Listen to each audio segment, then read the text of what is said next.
My name is John Cullen, and I want to tell you a story. It's a story about a scandal, broken relationships, gossip, rumors, money, corporate rivalry, and curling.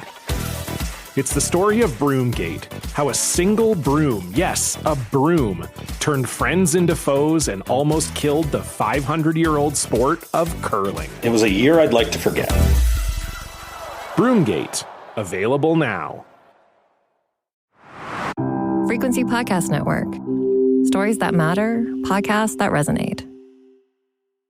Over the past few weeks, you may have heard a whole bunch of legal, political, and even constitutional terms thrown around. Almost always by a politician on one side or the other who wants you to agree with them, be scared of the other side, or hopefully both. Federal Conservative leader Pierre Poilievre has promised to use the notwithstanding clause to enact criminal justice reforms if he's elected. Federal Liberal politicians would like you to know that this means he would use that clause on anything. Meanwhile, Conservative MPs, though notably not Poilievre, have been making noise about restricting abortion. And Liberals would like you to connect the dots between those two things. In fact, they'll lean over and draw the line between those dots for you, if you let them.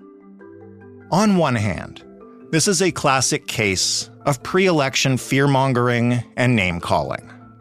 Conservatives are saying the Liberals are soft on crime, are letting murderers out of jail. Liberals saying Conservatives will destroy your freedoms, will restrict a woman's right to choose. But beyond those threats and those accusations, there is a real promise here, one made by a leader that seems likely to become prime minister, to use a powerful clause in the Charter of Rights and Freedoms in a way that it has never before been used in this country.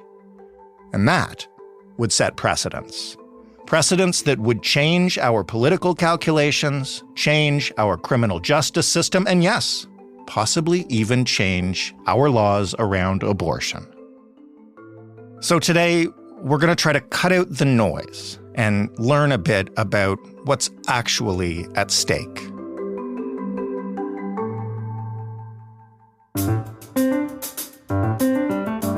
I'm Jordan Heath Rawlings. This is The Big Story.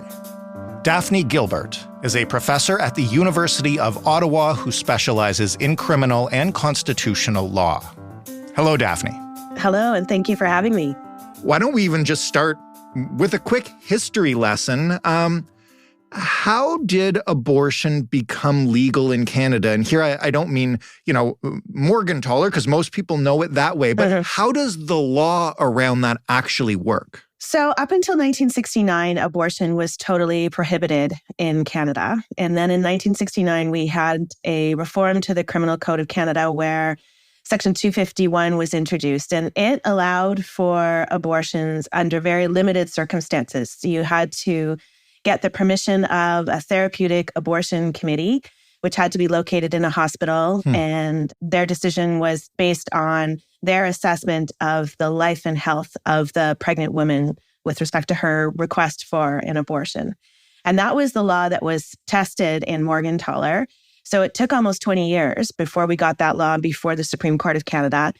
And in Morgentaler, the Supreme Court of Canada struck down Section 251, which meant it was of no longer force or applicability. And what they said was that it was a violation of Section 7 of the Charter of Rights and Freedoms because it was turning a decision over to a committee that should be made by the pregnant woman, that it was a decision that was being made without taking into account her wishes or her life circumstances. But in Morgentaler, the court left open the possibility that a different kind of criminal law could in fact be introduced that would withstand constitutional scrutiny. And in fact, we're the only country in the world that doesn't have any criminal regulation of abortion. And so that crack in the door that was left open by Morgentaler has always sort of been out there as a possibility. There was one attempt after Morgentaler to recriminalize abortion, and it was defeated by the Senate. And then since then, no government has seriously contemplated recriminalizing abortion. And so it's just treated now as any medical service. It's considered a medically necessary service and is regulated by the provinces under their constitutional authority over health. Okay, so I mean, not for the first time, not even for the seventh or eighth time, but Liberal politicians federally have spent the past couple of weeks saying that if elected, a Conservative government might recriminalize abortion. And we're going to get into why we're discussing this now, based on some comments from the Leader of the Opposition. But first, how exactly would that work if a Conservative or any other government actually wanted to attempt this and make it stick? So I think that based on what has happened at the Supreme Court since Morgentaler, since 1988, it would be extremely unlikely, and I would put my reputation out there as saying it would be impossible to completely recriminalize abortion under our Charter of Rights and Freedoms. Okay. The language that the court has used to describe people's autonomy over decision-making is so strong that I think it would be impossible to totally ban abortion like we're seeing happening in the United States. But what we definitely could see are criminal regulations around, for example, gestational limits. That's the most likely thing. If we were to see recriminalization of abortion, it would be to say that it's, permissible only up to a certain week of pregnancy, or that it has to be performed by certain kinds of healthcare practitioners or only in hospitals. Those sorts of contours of criminal law that would allow for abortion but severely restrict access to it. I mentioned that this is not the first time the Liberals have claimed the Conservatives would do this. It's obviously been an effective tactic for them in the past, but why are we having this discussion again? And particularly, and I guess this takes us into parts of criminal law as well, what has opposition leader Pierre Poilievre said about the notwithstanding clause? So, first of all, over the years, any attempt to recriminalize abortion has always been made by the Conservative Party. It's the only party that has tried to introduce any possible legislation around abortion. And it happens every year through private member bills, and not only a direct attack on abortion, but for example, a few years ago, we had a pretty strong effort to criminalize an attack on a pregnant woman that resulted in the death of her fetus, where the death of the fetus would be a separate crime. And of course, that would entail understanding the fetus as having an independent life from the pregnant woman. And so over the years, there have been attempts to recriminalize abortion. But I think what is different about what's happening right now is, as you said, it's because of the notwithstanding clause that the Leader of the Opposition has said he will invoke in criminal justice matters. And so we have never seen a federal government use the notwithstanding clause, and we've never seen it used in criminal justice matters before. And that's, I think, what's got people worried in the abortion context. Where and when has the notwithstanding clause been used in the past? You don't have to explain every instance, but give us a sense of what's different about any of those instances than what Poilievre is proposing here. So the notwithstanding clause, which is Section 33 of the Charter of Rights and Freedoms, is a unique in the world provision which permits a government to override the Charter of Rights and Freedoms if what's at issue is Section 2 of the Charter, which is the fundamental freedom section, so your right to freedom of expression or freedom of religion, or Sections 7 through 14 of the Charter, which is all of the legal rights that attach to people who are accused of crimes, and then Section 15 of the Charter, which is our equality rights provision. So it doesn't apply to the entire Charter, only certain sections of it. Right. And it's been used only by a handful of provincial governments, most notably by Quebec, which has invoked it a few times, first to protect primary French language laws. Right. Also, more recently, around Bill 21, which was the bill which restricts the wearing of visible religious identification in public sector jobs. Yes. We've seen it in Ontario recently around election spending laws. The Ford government invoked it to shield a law that limits third-party spending in elections. We've seen it used preemptively in Saskatchewan to shield gender identity laws, which require, for example, that teachers tell parents when students want to change their gender pronouns. So it's been used a few times across Canada by provincial governments, but never by the federal government. And what also is different about using it in terms of a matter of criminal justice as opposed to some of the bills you just described? So it's different in a number of ways. First of all, the ostensible reason why the notwithstanding clause was introduced in the charter during the negotiations around the drafting of the charter was because the provinces feared that they were going to lose power as against the federal government, that a constitutional charter of rights that applied across the country to the provinces was going to diminish their authority and power. And so it was a negotiated compromise. So criminal justice is federal in Canada. And so the tensions around provincial responsibility or provincial leverage or provincial loss of autonomy don't apply in criminal justice matters. It is squarely within the federal jurisdiction. So to use it in criminal justice, for one thing, it kind of distorts the original reason it was brought in. But also, in my criminal law class, when I'm talking to students who are first-year law students and have never really thought about the law before, I always, urge them to think about the incredible power of criminal law in this country, that you have all of the resources of the state with all of the expertise of prosecutors and the money that they can spend and the resources that they have to put together a case, all being used against an individual, who has only whatever resources they can muster as an individual to challenge the charge and the prosecution. And that is, one of the reasons why we have a really strong Charter of Rights and Freedoms with respect to legal rights. They're your rights when you're arrested, when you're detained, when you're charged, when you're being tried. We're very, very aware in this country of the possibility of wrongful convictions. We know that there is racism in the justice system. We know that Indigenous and Black men in particular are way overrepresented in our criminal justice system. And so we have problems, and the Charter is one way of trying to combat those problems. It's not a perfect tool, but it has resulted in strong protections for accused persons. And so to invoke a notwithstanding clause and to override charter rights in the criminal justice system is really doubling down on our most vulnerable people. And it is a complete distortion of why we have such strong protections in the Charter. My name is John Cullen, and I want to tell you a story. It's a story about a scandal, broken relationships, gossip, rumors, money, corporate rivalry, and curling. It's the story of Broomgate, how a single broom, yes, a broom, turned friends into foes and almost killed the 500-year-old sport of curling. It was a year I'd like to forget. Broomgate, available now. Has Poilievre, or his MPs for that matter, said anything about where the end would come for use of the notwithstanding clause in this matter, and if it could be used around abortion? Do you see any danger, I guess, here of this at least being a possibility?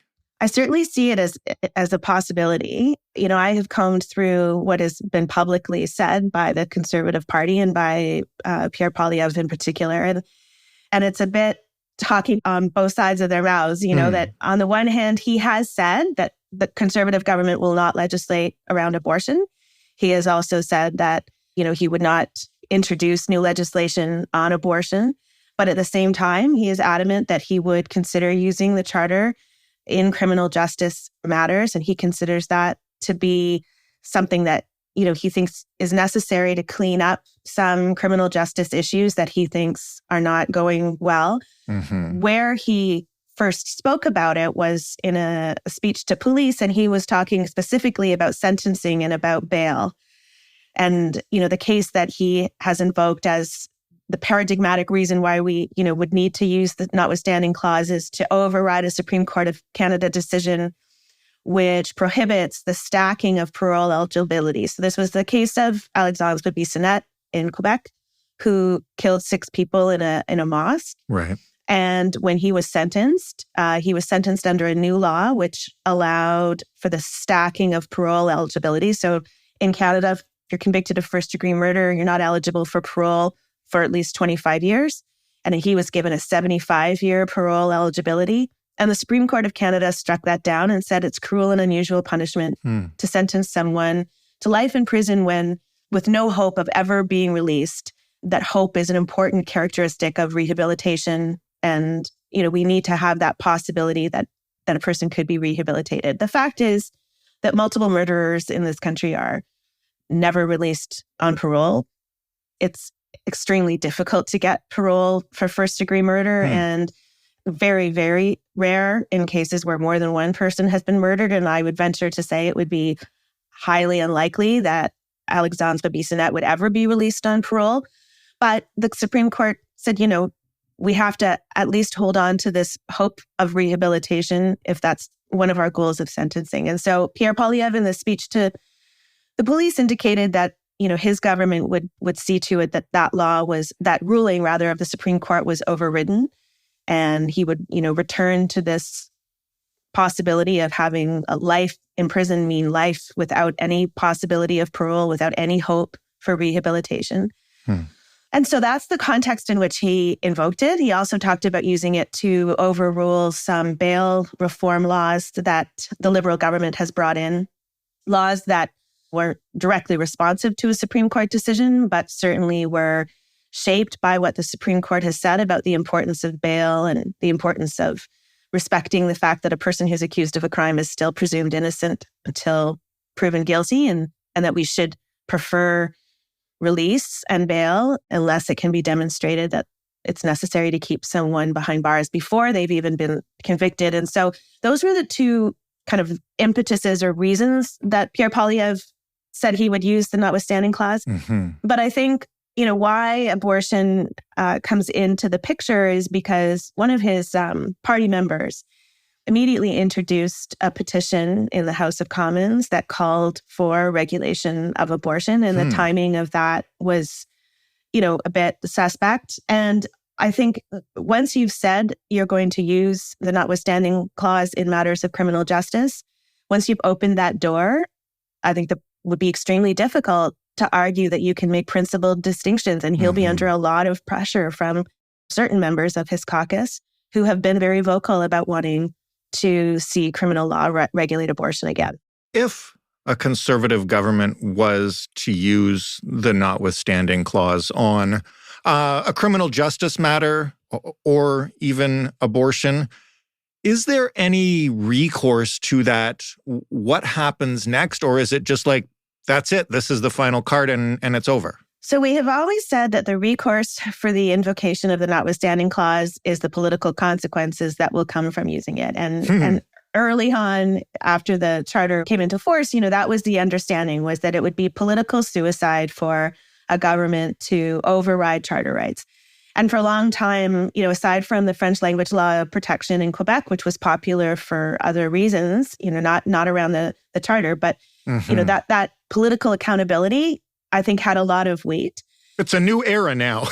Yeah, exactly. In the last few years, we've seen it used much more often, but also threatened to be used. Like now, governments will toss it out there as something that, is in their back pocket in a way that is new and a bit unsettling from a charter perspective.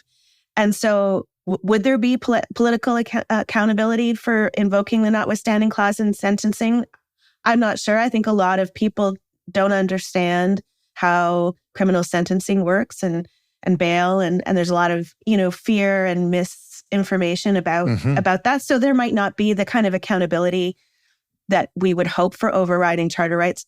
But when it comes to abortion, I think, although I am fearful of what a government might do if they felt completely unfettered by the charter, I think there probably would be pretty serious blowback on the abortion question. Right. I think that, abortion is overwhelmingly approved of in Canada by people who recognize it as an equality right for women. And I would be shocked if there wasn't serious repercussions.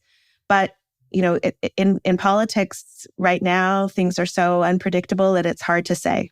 Let's put aside for a minute whether you or I or anyone listening agrees with what Poilievre has threatened to use the notwithstanding clause to achieve. Let's say the majority of voters support him and they elect him. Is using that notwithstanding clause and opening up that precedent the only way he could achieve this? Or are there other methods by which he could strengthen bail laws and make sure that multiple murderers don't have that chance for parole? Absolutely. Parole is also a federal responsibility, and the regulations around the granting of parole and the appointment of parole boards are within the federal government's jurisdiction. And so he could shape parole in that way. There are changes that can be made to the bail system that would likely pass constitutional scrutiny that would be restrictive of bail.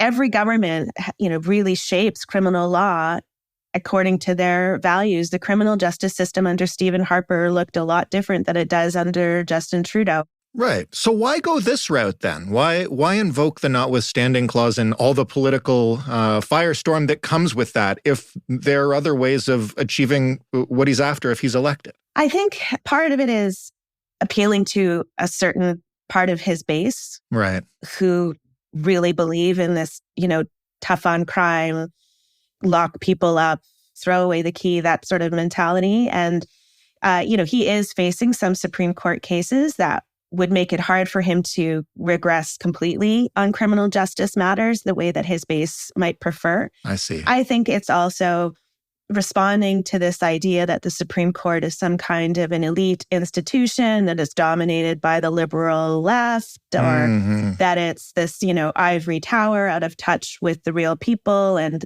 using the notwithstanding clause as a slam on the courts and a slam on the Supreme Court in particular. That responds to that criticism from the right. So, there's hidden messages to what he's saying, as well as the overt message. As I mentioned kind of off the top, the Liberal government has often used the specter of conservatives recriminalizing abortion during campaigns when they're facing trouble in the polls, et cetera, et cetera. So I know it's useful for them that way. But if they wanted to, in what ways could they protect abortion ahead of what at least now seems to be the prospect of losing an election to the Conservatives sometime next year? It's an interesting question, because I know last year when the Supreme Court in the United States overturned Roe v. Wade and said that there was no longer a constitutional right to abortion, there was a bit of a flurry here in Canada around the possibility that we would pass a law, an amendment to our Constitution, for example, that says there is a constitutional right to abortion for women in Canada and that it can't be curtailed or limited. And I remember talking to people at that time and being asked about, my thoughts on having such a proactive law. And I'm actually not in favor of a particular specific law that protects abortion rights, because I like to think of them as medically necessary services that are treated the same as any other medically necessary service. If we don't have, constitutional protections to hip replacements or heart surgery in Canada, I don't like to see abortion treated differently. And so putting in a law that specifically protects abortion, the very first thing that would happen is that anti-abortion groups would challenge that law. And we would then be in court discussing abortion rights. And I am happiest when no one's talking about abortion rights and it's just happening as part of the medical services. That's to me where it belongs. So I don't think we need a special law. And I think what we need is just to continue to have the conversation to normalize abortion, as it's not something that anybody wants to have, and it's not something that abortion providers, want to have to provide, but it happens that it's necessary, and we should just treat it as any other medical service. So last question then, until the next election, what will you be watching for in terms of the notwithstanding clause in criminal justice and abortion? And what would you want to know from Poilievre if you knew that, you'd get a straight answer off the record to your question? Well, at one point he said that, his government would be the government of the Charter of Rights and Freedoms. And that has always been the sort of purview of the Liberal government. That's been their mantra. It was the Liberal government that brought in the Charter of Rights and Freedoms. So I would like to hear more from him about what he means when he says that he will respect the Charter of Rights and Freedoms, and how it is that would be consistent with using the notwithstanding clause, which, I don't think should be in the Charter. but it's there. So let it be a dormant clause that does not get invoked except in the most extreme circumstances. I don't think tinkering with criminal justice is the kind of extreme circumstances that justifies overriding rights. Daphne, thank you so much for this. It's really insightful. I learned a lot. Thank you for having me. Daphne Gilbert from the University of Ottawa. That was The Big Story. For more from us, head to thebigstorypodcast.ca. Of course, you can send us your feedback. The way to do that is via email.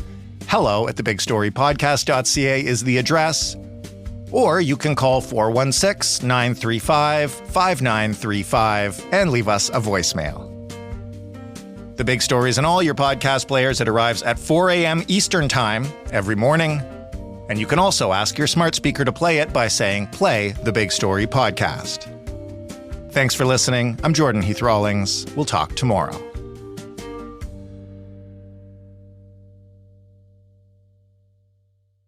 I'm Laura Palmer, host of Island Crime. Season 6, Sweethearts, is the story of 3 teenage girls who were all murdered in Victoria, Canada, within about 12 months. So she was scared. Something out there scared her. You've just created the playground where predators can really thrive. She was a 16-year-old girl. She was a sweetheart. Listen to Sweethearts at frequencypodcastnetwork.com or wherever you get podcasts. Find your frequency.